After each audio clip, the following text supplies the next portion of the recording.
Voilà, c'est le champion du monde en titre qui vient à l'instant de se poser. Rencontre aujourd'hui dans C'est vous sur 20.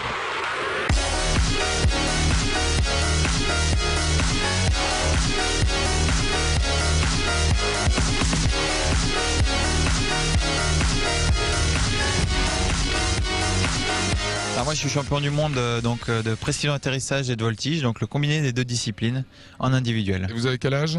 Moi j'ai 28 ans. Voilà, c'est le régional de l'étape en plus.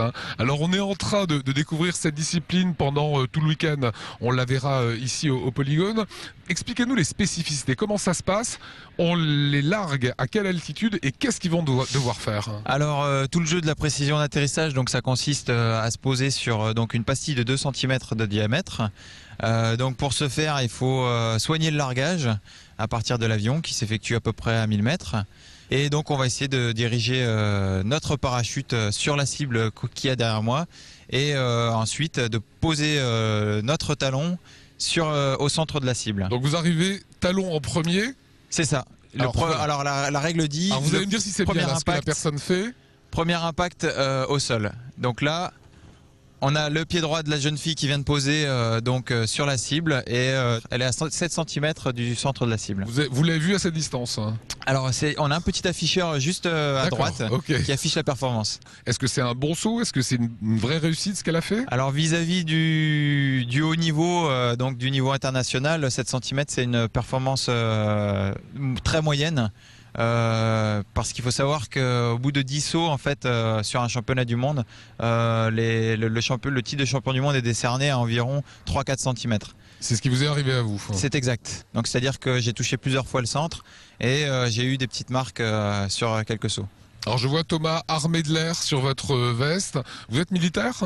Alors c'est ça, j'ai le double statut civil militaire, c'est-à-dire que l'armée me soutient donc pour pratiquer mon sport, comme les nageurs de haut niveau, comme les skieurs de fond, biathlètes, etc.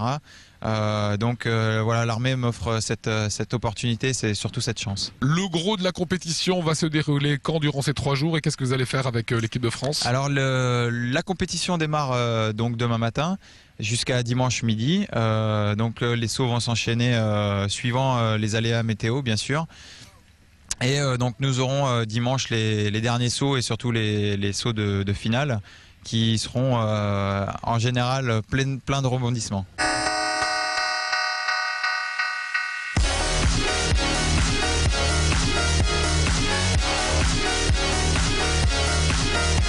Nous sommes au Polygone avec Jacques Ball qui est directeur de la compétition, directeur des vols. Qu'est-ce qu'on peut dire? Compétition de précision, de parachutisme, c'est ce que vous organisez? Alors on est quasiment juste dans la définition, effectivement, c'est une compétition de parachutisme à la base, en précision d'atterrissage, c'est exactement ça.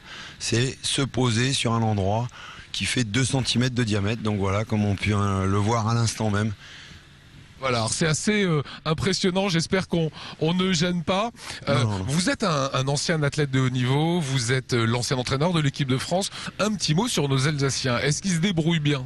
L'Alsace, oui, il se débrouille pas mal puisque c'est l'alimentation des équipes de France vient en partie de l'Alsace, particulièrement du CEP Alsace. Moi je suis issu de cette école-là. Et François et Thomas arrivent derrière pour prendre la place et donc on a avant moi il y a eu Eric Loher qui est un 100% alsacien aussi, donc on a vraiment une formation, une filière de détection et de formation vers le haut niveau. Voilà, Thomas étant champion du monde en titre. Tout à fait. Alors comment se passe cette compétition? Comment vous pouvez nous expliquer?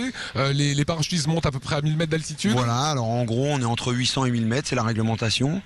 Ils vont sortir les uns derrière les autres de l'avion, je pense que vous avez fait des plans là-dessus d'ailleurs, et puis donc ils vont ouvrir le parachute, pas tous au même moment, de manière à créer de l'espacement, puis ensuite s'orienter, prendre en considération toute l'aérologie, la force du vent, la direction, pour venir se placer, comme vous pouvez le voir derrière nous, sur le réceptacle. Donc là, on va avancer tranquillement pour découvrir le centre de la cible. Donc là, on est sur un boudin gonflable, qui permet vraiment d'amortir la vitesse d'arrivée.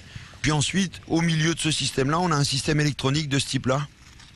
Donc on voit les impacts des différents compétiteurs, mais c'est surtout que à la pression, ici, on va matérialiser la distance qui nous sépare de ce fameux point central qu'on appelle le carreau. Il devra poser son pied au milieu. L'idéal étant bien sûr de poser le pied sur le jaune, donc qui représente la cible idéale, le 10 en tir. et ici qui fait 2 cm de diamètre. Et D'accord, on comme voit les juges ne peuvent pas forcément voir le pied, Non, c'est l'électronique qui travaille. Par contre, en cas de défaut du matériel, on a une vidéo qui va capturer les images de l'impact. Il y a une requête qui est formulée. Derrière, dans les 30 secondes, on peut visualiser la chose. Donc derrière, on voit qu'il y a un cordon qui part. Là, j'ai un petit peu tout déplacé. On remettra ça en place tout à l'heure. Donc l'information, c'est un système électrique, est transmise au petit boîtier qu'on a là-bas. Et à partir de là, donc on voit, tout à l'heure, on a eu les scores qui se sont affichés en contre-plan, où là, l'écran va s'afficher. Je vous propose de regarder comment ça fait. Donc là, je suis sur un impact pile poil au centre, et on voit donc le double zéro, le fameux carreau, comme en pétanque, quand on touche la boule de l'adversaire.